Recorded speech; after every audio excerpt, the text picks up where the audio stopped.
Assalamualaikum warahmatullahi wabarakatuh. Salam sejahtera untuk kita semua. Nah, kita hari ini akan membahas soal PSAT kelas 12 yang materinya adalah kolonialisme dan imperialisme. Jadi ini materi kelas 11 ya. Silakan disimak.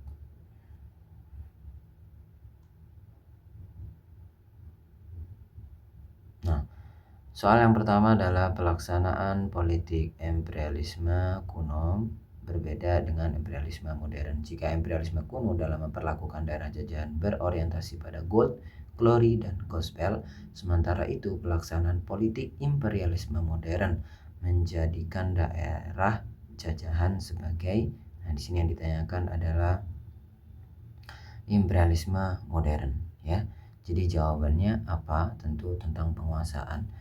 Satu, tempat mencari kejayaan negara-negara imperialis upaya mengumpulkan logam mulia sebanyak-banyaknya. Lahan mencari rempah-rempah tidak, bukan, karena rempah-rempah sudah tidak berlaku di pasar internasional. Kemudian pengusahaan bahan mentah, investasi, dan daerah pemasaran. Nah, di sini jawaban yang paling benar adalah yang D. Kenapa? Karena yang ditanyakan adalah modern. Nah, kalau sudah modern berarti penguasaannya adalah dalam hal investasi dan pemasaran barang. Selanjutnya, soal selanjutnya, pasca Perang Salib di Eropa, perdagangan rempah-rempah mengalami penurunan dan harga rempah-rempah melambung tinggi, bagaikan harga emas. Hal ini mendorong bangsa-bangsa Eropa mencari terobosan baru dengan melakukan penjelajahan samudra untuk mencari pusat rempah-rempah di dunia timur. Kedatangan bangsa-bangsa barat di dunia timur selain didorong oleh kepentingan ekonomi juga dipengaruhi perkembangan ilmu pengetahuan tentang teori Kopernikus, yaitu berarti di sini yang ditanyakan adalah tentang teori Kopernikus. Sudah pernah kita bahas. Apakah jawabannya? A. Penemuan kompas? Tentu saja tidak. B. Perkembangan iptek di bidang navigasi atau perkapalan? Tidak. Perkembangan teori yang menyatakan bumi itu bulat. Nah, ini jawaban yang benar karena satu-satunya jawaban yang membahas tentang teori. Itu kan ya. Dan kemudian memang teorinya Kopernikus itu adalah teori heliosentris atau bumi itu bulat. Oke, soal yang selanjutnya. Awal abad pertengahan, bangsa barat sudah mengenal hasil bumi dari dunia timur, diantaranya rempah-rempah yang menjadi komoditas perdagangan yang sangat laris di Eropa, yang dapat mereka peroleh di Laut Tengah, yang merupakan pusat perdagangan internasional. Namun kemudian para pedagang Eropa harus memindahkan aktivitas perdagangan dari Laut Tengah ke Atlantik. Hal ini dikarenakan, pertanyaannya, kenapa kok perdagangannya dipindah yang dari Timur Tengah, Laut Tengah ke Atlantik? A. Mencari komoditas perdagangan selain rempah-rempah, minimnya mendapatkan komoditas perdagangan. Christopher Columbus mempelopor penjelajahan samudra, bangsa Eropa berusaha mencari daerah penghasilan rempah-rempah, jatuhnya Konstantinopel ke tangan Turki Utsmani. Jawaban yang benar itu adalah yang E. Karena nanti Konstantinopel itu menutup jalur perdagangan dari Timur Tengah ke Eropa, sehingga kemudian Eropa harus mencari jalur perdagangannya sendiri untuk mendapatkan rempah-rempah. Soal selanjutnya. Imperialisme kuno adalah faham atau hasrat untuk menguasai wilayah dan bangsa lain. Imperialisme ini yang dimotori oleh Portugis dan Spanyol berlangsung sebelum terjadinya industrialisasi di negara-negara Eropa Barat. Imperialisme yang muncul sebagai akibat dari terputusnya hubungan dagang antara Eropa dan Timur Tengah ini didasarkan pada semboyan gold, glory, dan gospel.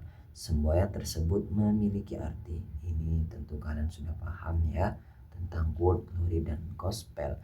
Gold itu adalah mencari kekayaan, kejayaan, dan penyebaran agama. Jawabannya adalah yang A ya. Soal selanjutnya. Pasca keberhasilan bangsa Portugis dan Spanyol dalam penjelajahan samudra mencari rempah-rempah di Nusantara, mendorong bangsa Belanda turut melakukan penjelajahan samudra. Ekspedisi Belanda diawali oleh Cornelis de Houtman berhasil mendarat di Banten tahun 1596. Rakyat Banten tidak simpati bahkan memusuhi terhadap rombongan Cornelis de Houtman itu.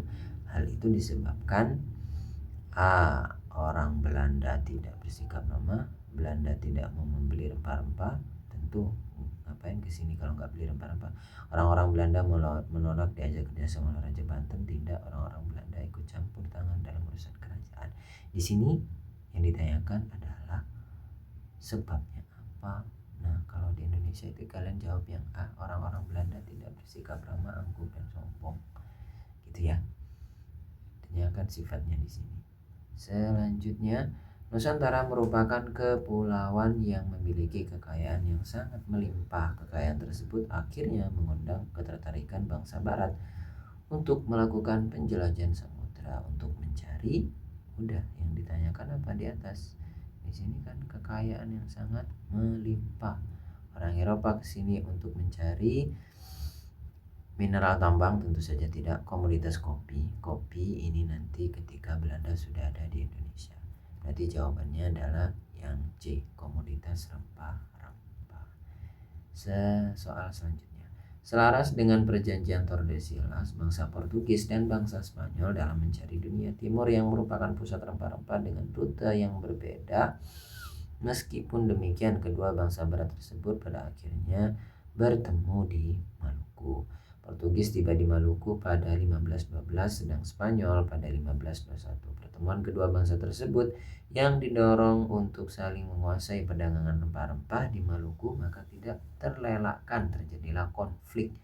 Untuk mengatasi konflik tersebut, keduanya sepakat untuk mengadakan perundingan di kota Zaragoza pada tahun 1529 yang menghasilkan kesepakatan.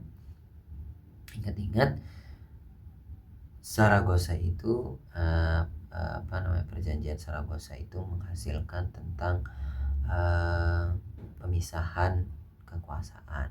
Nah, jadi di sini jawaban yang paling benar itu adalah penentuan batas wilayah kekuasaan, di mana nanti yang Spanyol itu di bagian barat, sedangkan Portugis itu di bagian timur. Jadi mereka boleh menjajah dunia. Jadi dunia itu dibagi jadi dua, ya kayak gini.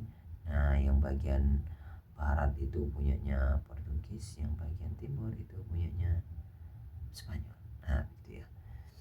Selanjutnya, keberhasilan ekspedisi Cornelis de Houtman mengetahui jalur menuju Nusantara mendorong pedagang Belanda berlomba-lomba datang ke Nusantara.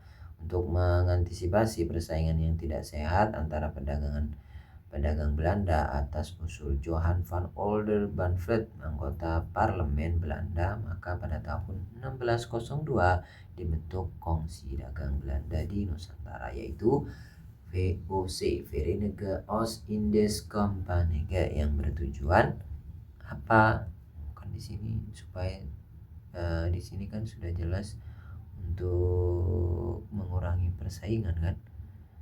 Berarti jawabannya adalah mempersatukan dan menghindari persaingan antar sesama pedagang Belanda. Udah, kuncinya ada di jawaban ini, persaingan. Kalau persaingan berarti kan persatuan, ya. Soal selanjutnya.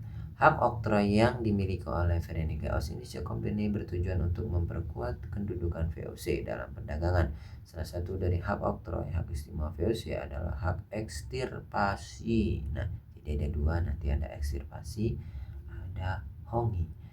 Nah, apa itu hak ekstirpasi? Pengawasan monopoli VOC di Indonesia, pemusnahan tanaman apabila terjadi overproduksi, pengawasan perdagangan di Kepulauan Maluku. Nah, ini kalian harus menjawab yang B, karena isi dari ekstirpasi itu adalah pemusnahan rempah-rempah. Kenapa kok dimusnahkan, Pak? Karena takut terjadinya over. Nah, kalau over nanti harganya nggak mahal lagi, harganya jadi murah. Oke, pertanyaan selanjutnya. Selaras dengan hak oktroy tersebut, VOC mengeluarkan berbagai kebijakan yang merugikan para pedagang Nusantara yang tidak bebas melakukan kegiatan perdagangan dengan bangsa lain dan senantiasa diawasi oleh VOC. Nah, ini kan diawasi perdagangannya. Di sini kalian harus menjawab yang namanya pelayaran hongi. Kan di sini ada hubungannya dengan melakukan kegiatan perdagangan dengan bangsa lain. Perdagangannya di mana? Tentu bukan di Nusantara, tapi perdagangan itu terjadi biasanya di pelabuhan dan yang lain-lain. Jadi VOC nanti melakukan namanya pelayaran hoki supaya apa? Supaya tidak ada kapal-kapal luar negeri yang datang ke Indonesia. Nah, jadi nanti rempah-rempah hanya boleh diambil oleh VOC, dijual oleh VOC dengan harga yang ditentukan oleh VOC. Oke, ini soal yang terakhir. Semoga kalian bisa memahami dan mencerna. Terima kasih. Assalamualaikum warahmatullahi wabarakatuh.